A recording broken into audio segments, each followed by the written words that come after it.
Hello, and welcome to another episode of Spooky Reviews from Spooky Ventures. My name is Gary Hill, and I'm both your host and your reviewer.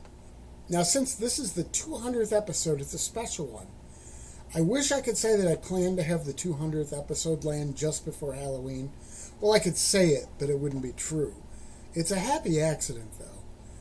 With this being both episode 200 and our Halloween 2025 episode in terms of timing, I figured I'd do a twofer.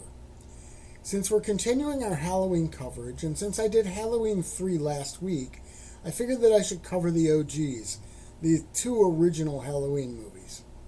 Now, I don't hide the fact that John Carpenter is probably my favorite director.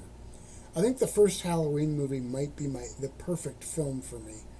Mind you, it's not my favorite horror movie. Richard Stanley's Color Out of Space holds that title. But the first Halloween really has it all. Pacing, suspense, tension, and general creepiness. I know a lot of people these days think it's slow or not that scary. For me, the slow building of suspense is an art form.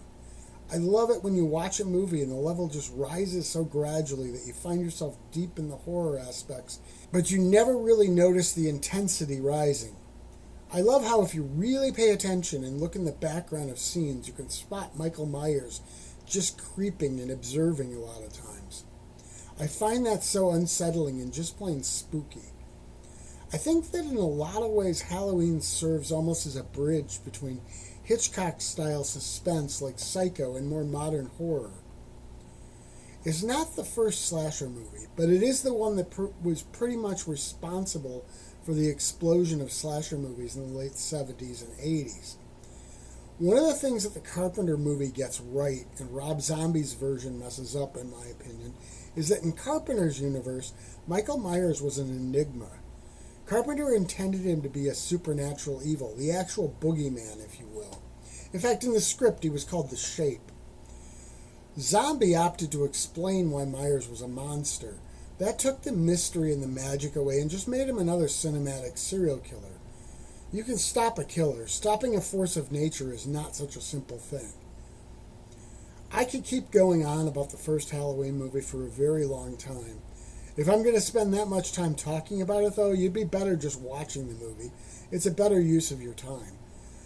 So let's go to Halloween 2 from there.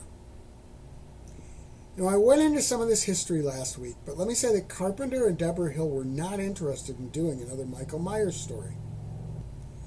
They both felt that the Halloween series should have been an anthology series, with the only connecting piece between the stories for each film to be the holiday of Halloween. In both of their minds, Michael Myers' story was finished. The studio wanted a direct sequel and ultimately convinced them to do just that. Now, here's the thing. They could have gone the lazy route and just done a more of the same retread of the first film. I'm happy to say they didn't do that. One filmmaking difference between the two that I love is all about perspective. As I mentioned before, there are a lot of scenes in the first film where you can spot Michael Myers in the background of the scene. He's unseen by the other characters, but if you really look closely, you can see him, and sometimes he's actually pretty obvious. Instead of repeating that, Halloween 2 gives us quite a few scenes shot mostly from Michael Myers' perspective. Even when you can actually see him in some of those scenes, the camera follows him from behind, so we're seeing the scene that he is seeing. I like that change. It's as if in the first film, Myers was the outsider looking in, but in the second, he's the focus, and the world is his.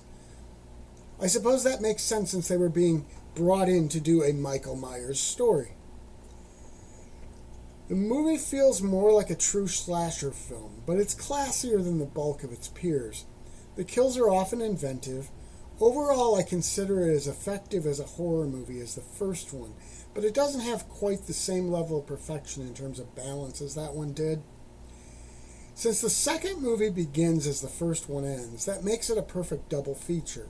And I should add, I'm quite sure that both Carpenter and Deborah Hill had to have been sure Halloween 2 was the actual end of the Michael Myers story this time. They were wrong, but I'm betting they were certain about it. Spooky Ventures is the home for spooky content and spooky merchandise on the web. Check it out today at spookyventures.com. And remember, Always keep it spooky.